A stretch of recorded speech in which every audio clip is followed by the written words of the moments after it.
Hi, welcome to the physics side. This is Neha Dashora. Consider करते हैं।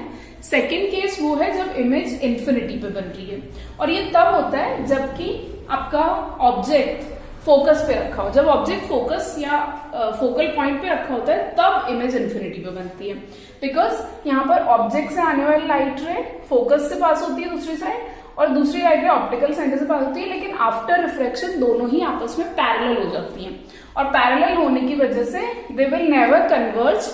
हम उसको बिहाइंड भी एक्सटेंड करेंगे तब भी they will never converge, and a virtual image will be formed at infinity. So ये सेकेंड कंडीशन है जब इमेज इन्फिनिटी पे बन रही है। अब क्योंकि इमेज इन्फिनिटी पे बन रही है तो हम मैग्निफिकेशन जिसका बेसिक फॉर्मूला होता है h डैश बाय h, तो क्योंकि इमेज इन्फिनिटी पे बन रही है तो हमारे लिए h डैश मेजर करना पॉसिबल नहीं है, इमेज हाइट मेजर करना पॉसिबल नहीं है, इसलिए हम मैग्निफिकेशन लीनियर वाला नहीं फाइंड करते। इसके लिए हम फाइंड करते हैं एंगुलर मैग्निफिकेशन। एंगुलर मैग्निफिकेशन होता है बीटा बाय अल्फा, जहां बीटा है एंगल, या इसको ऐसे भी कह सकते हैं थीटा आई बाय थीटा ओ। इससे बेटर समझ सकते हो, थीटा आई का मतलब जो इमेज से आने वाली लाइट रे प्रिंसिपल एक्सिस पर एंगल सबटेंड करती है। इमेज की लाइट रे प्रिंसिपल एक्सिस के साथ जो एंगल बनाती है वो theta I, angle form by image, light from the image. On the other hand अगर हमको थीटा ओ निकालना है तो ऑब्जेक्ट कोई एक्स हाइट का ऑब्जेक्ट है वो थीटा ओ एंगल बनाएगा। अगर प्रिंसिपल एक्सिस उससे आने वाली लाइट रे थीटा ओ एंगल बनाएगी तो वो एंगल थीटा होगा।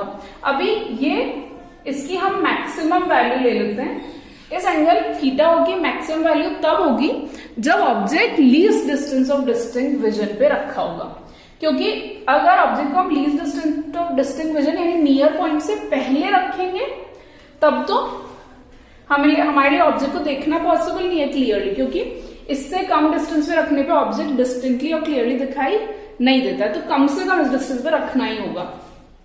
और ये मैक्सिमम वैल्यू ऑफ थीटा है। मैक्सिमम वैल्यू ऑफ थीटा और लेने से हमें मिनिमम मैग्निफिकेशन पता चल जाता है कि ये लेंस या ये सिंपल माइक्रोस्कोप मिनिमम कितना मैग्निफिकेशन प्रोड्यूस करेगा, इसलिए इसकी मैक्सिमम पॉसिबल वैल्यू हम कंसीडर कर रहे हैं। ठीक है, अब इसके बाद अगर आप इसमें इसको डिस्टेंस को बढ़ाते हो, मान लो आप ई से दूर ले जाते हो इस ऑब्जेक्ट को, तो क्या होगा, तो ये एंगल रिड्यूस होता जाएगा। जैसे से आप देख सकते हो क्लियरली, जैसे से आप आगे बढ़ोगे डिस्टेंस बढ़ाओगे डी से आगे, एंगल कम होता जाएगा। इसलिए जो मिनिमम डिस्टेंस है फॉर मैक्सिमम एंगल वो है डी। ओके, सो इस तरह से हम बना सकते हैं डी डिस्टेंस के लिए। तो हमें इस ट्राइंगल से थीटा मिलेगा और इससे थीटा आई, क्योंकि ऑब्जेक्ट फोकस पे रखा है तभी इमेज इन्फिनिटी पे बनेगी, तो ये डिस्टेंस एफ है। तो मैं ट्राइंगल, ये वाला ट्राइंगल, इससे tan थीटा ओ निकालूंगी। tan थीटा होता है परपेंडिकुलर अपॉन बेस, यानी यहाँ होगा h अपॉन डी, और स्मॉल एंगल्स के लिए tan थीटा और थीटा इक्वल होते हैं।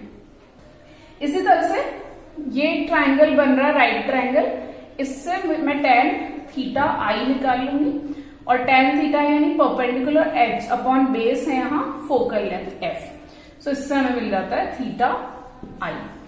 ओके, सो ये हो गया हमारा थीटा ओ और थीटा आई की वैल्यू। अभी मैग्निफिकेशन के लिए theta i upon theta o find करेंगे।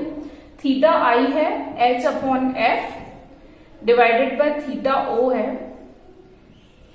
h upon D. सो जब हम इसको कैंसिल करते हैं हमें मिलता है d बाय एफ, मैग्निफिकेशन मिलता है d बाय एफ। ये मैग्निफिकेशन तब के लिए है जब इमेज इन्फिनिटी पे बन रही है, और ये m is equal to D by F. और जब इमेज नियर पॉइंट यानी डी डिस्टेंस बन रही है तो मैग्निफिकेशन है 1 plus D by F, infinity के लिए है डी बाय एफ।